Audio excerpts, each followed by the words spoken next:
नमस्कार साथियों, मैं दीपक सर परफेक्ट स्टडी जोन के यूट्यूब चैनल में आप सभी का स्वागत करता हूं। आज हम पढ़ेंगे प्रश्नावली 6.5 का प्रश्न क्रमांक 9। 10 मीटर लंबी एक सीढ़ी एक दीवार पर टिकाने पर भूमि से 8 मीटर की ऊंचाई पर स्थित एक खिड़की तक पहुंचती है। दीवार के आधार से सीढ़ी के निचले सिरे की दूरी को ज्ञात कीजिए। अब देखिए, इस प्रश्न को हम समझते हैं, एक बार फिर से अच्छी तरह से रफ में समझते हैं कि किस तरीके से यहां पर इस प्रश्न के आधार पर किस प्रकार का आपका डायग्राम बनेगा। तो सबसे पहले यहां पर देखिए, यहां पर भूमि से हमको 8 मीटर की ऊंचाई पर एक दीवार खींचनी है। तो सबसे पहले ये हो जाएगी आपकी भूमि, ये हो जाएगी आपकी दीवार जो कि 8 मीटर ऊंची है। यहां पर आपकी खिड़की है,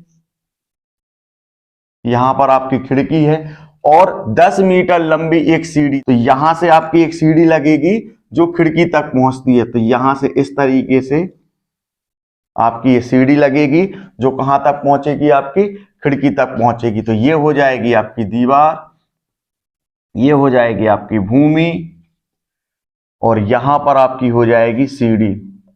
तो यहां पर हमारे पास किसके मान दिए गए हैं? तो यहां पर हमको बताया गया है कि जो दीवार है वो 8 मीटर ऊंची है और यहां पर सीढ़ी जो है वो 10 मीटर लंबी है।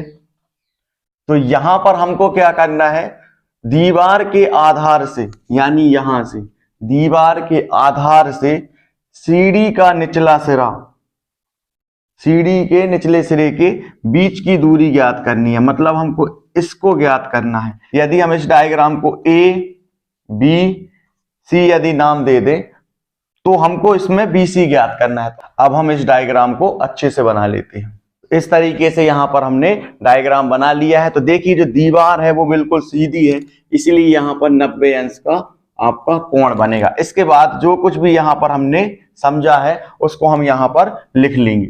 माना ए बी एक दीवार है जिसकी ऊंचाई ए बी बराबर 8 मीटर है तथा ए सी एक सीढ़ी है जिसकी जो लंबाई है वो 10 मीटर है और यहां पर हमको बी सी को जो है वो ज्ञात करना है। चूंकि यह जो आकृति है वह समकोण त्रिभुज की आकृति है, क्योंकि इसमें कोण भी जो है वो समकोण है, या फिर हम यह कह सकते हैं कि कोण बी पर 90 अंश का कोण बन रहा है। तो यहां पर दो भुजाओं के मान दिए गए हैं, तो हमको तीसरी भुजा का मान ज्ञात करना है। तो हम क्या करेंगे, त्रिभुज ए बी सी में पाइथागोरस प्रमेय से इसको हल करेंगे। तो यहां पर हम लिखेंगे समकोण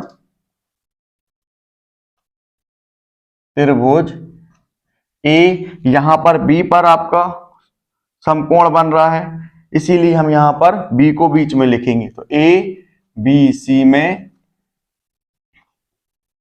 पाइथागोरस प्रमेय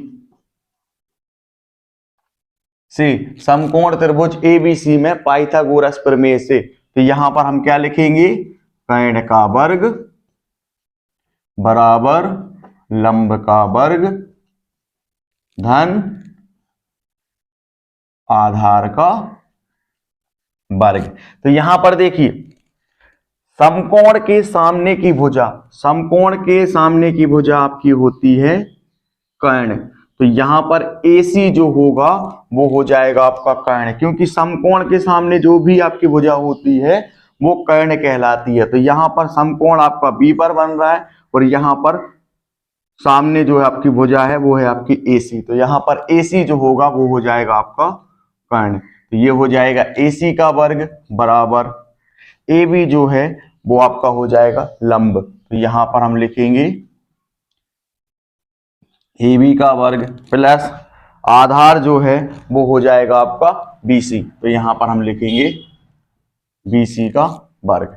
इसके बाद देखिए, AC जो है वो हमको 10 मीटर दिया है, तो यहां पर हम लिखेंगे 10 का वर्ग बराबर AB जो है वो हमको 8 मीटर दी गई है, तो यहां पर हम लिखेंगे 8 का वर्ग प्लस BC को हमको ज्ञात करना है, तो यहां पर हम लिखेंगे BC का वर्ग। इसके बाद देखिए, यहां पर दिया है 10 का वर्ग। 10 का वर्ग का मतलब होता है 10 का गुणा हम 10 में करेंगे। जब हम 10 का गुणा 10 में करेंगे तो हमको प्राप्त हो जाएगा 100। इसी तरीके से 8 का वर्ग, जब हम 8 में हम 8 का गुणा करेंगे तो हमको प्राप्त हो जाएगा 64 प्लस BC का वर्ग। इसके बाद समझिए यहां पर बराबर के दाहिने हाथ पर अंकों वाली संख्या है, यहां पर बराबर के बाएं हाथ पर अंकों वाली संख्या है। एक बराबर के दाहिने हाथ पर है और एक बराबर के बाएं हाथ पर है, तो हम क्या करेंगे यहां पर पक्षांतरण करके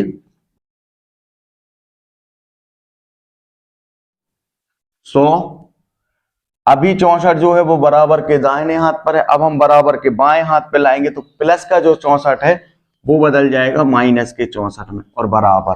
देखिए यहां पर बराबर के दाहिने हाथ पर था, यहां पर बराबर के बाएं हाथ पर आ गया, इसीलिए ये प्लस का 64 जो है वो माइनस के 64 में बदल गया है। और यहां पर आपके पास क्या बचेगा, BC वर्ग। 100 में से जब हम 64 को घटाएंगे तो हमको प्राप्त हो जाएगा 36 बराबर BC का वर्ग। यहां से ध्यान से समझिए, यहां पर जो BC का जो वर्ग है, तो ये जो वर्ग है तो वर्ग को हम करणी के रूप में लिखते हैं, तो यहां पर जो ये वाला जो वर्ग है ना वो यहां पर आपका करणी के रूप में आ गया। तो ये करणी कहां से आई आपकी, ये वाले वर्ग को हमने करणी के रूप में लिखा है।